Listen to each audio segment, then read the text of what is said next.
Hey everybody, just wanted to kind of finish up our discussion on field sobriety, DUI, that part of traffic. So we already have a video on HGN, we have one on our field sobriety testing, and then now we're going to kind of finish up with the last part that a lot of you will at some point in time use while you're out in the field is going to be using a PBT or portable breath test. So here's the good old PBT. They come in different varieties, etc. But this is the AlcoSensor FST, which in essence is the PBT. So I'm going to show you how to operate it. Before I do that, I want to talk about some of the limitations on PBTs. So when you go to court for a DUI, okay, and if you rely solely on the results of this, you're going to have some weak evidence when it comes to, like I said, your day in court, because this right here doesn't hold anywhere near as much weight as, say, the breathalyzer that you would use at a jail. The reason for it, first off, with these, you have there's so many variables that play a role.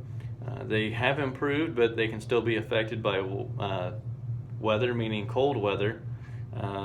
Also, we don't know the last time someone had alcohol in their mouth, whether it be through spit, vomiting, taking a drink, belching, etc. That affects the amount of alcohol present in the mouth.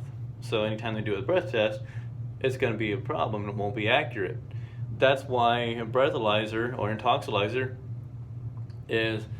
carries more weight in the courts, because you've had a 20-minute waiting period in which the officer or trooper observes the individual, make sure they don't spit, burp, vomit, put anything in their mouth, have anything come out of their mouth, anything along those lines. So for the last 20 minutes there's nothing that's going to affect the actual amount of alcohol in someone's mouth, so therefore you get an accurate reading of the breath is going to be very close, or at least significantly much closer to what the real blood alcohol content is, as opposed to random basically stopping someone and having them blow in a PBT like this. So that being said, let's go ahead and talk about how to use this. It's really simple. So you can either put the straw in before or after you've turned it on and calibrated it. But here's a simple way of doing it. So to turn it on, you have this button up here, up front. Simply press it. On the back, you're going to see where it's calibrating based on the temperature and also just getting some atmospheric air. And now you'll get that signal that it's ready and the person can blow. That's why I said it depends on how you want to set it up. It shouldn't matter, but you're going to line up the straw with these holes to the little pegs on the intoxilyzer.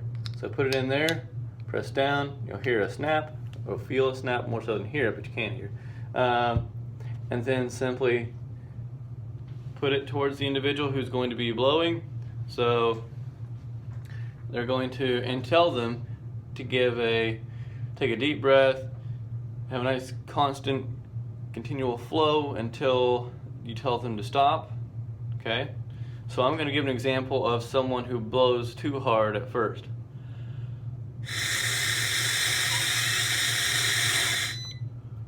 Okay? And you'll read on there, it says high flow. Okay? Now granted, stop flashing the flow on it. There you go. It said high flow, but it's basically recalibrating.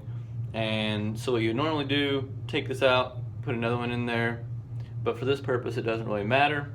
So let's go ahead. This is going to be an insufficient blow, so either not enough air or air pressure to get a reading.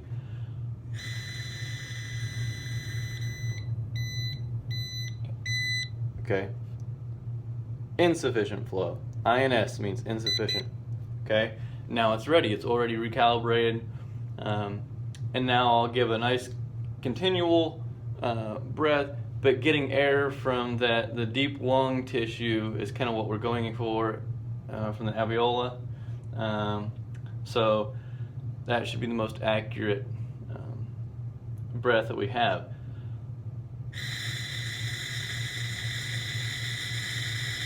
And you hear that click, you have that, and then what you also have is this reading. Obviously I haven't had anything to drink today, so therefore yes, I get it all zeros.